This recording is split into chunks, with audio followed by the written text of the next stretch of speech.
Hello mga kamosang, ito nga pala ang mga fur babies ko na cute at sobrang kukulit.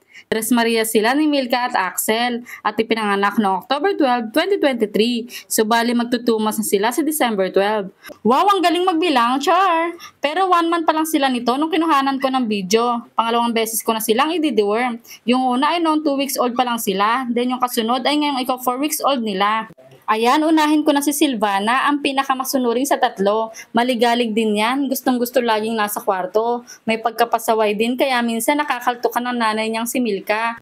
Kaya niyang aliwin ang sarili niya, kumbaga maglaro mag-isa at hindi nang istorbo ng natutulog na kapatid. Hindi katulad ni Cherry White.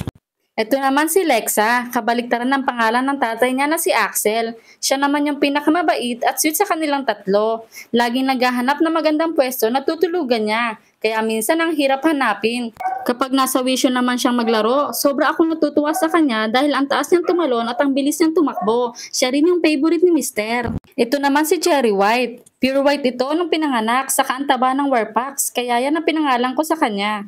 Siya naman ang pinaka-hyper at pasaway pero the longest sa kanilang tatlo. Sa kanya talaga ako napapagod kakasaway. Madalas ko rin makita ang nanay niyang si Milka na kinakaltukan siya dahil sa sobrang kulit. Kahit natutulog yung mga kapatid niya, sasadyain niya talagang daanan. Sa sobrang pagkatulongges niya, makikita mo siya kung saan-saan natutulog. Pero siya ang pinaka-favorite ko sa tatlo. Thank you for watching mga kamosang! Bye!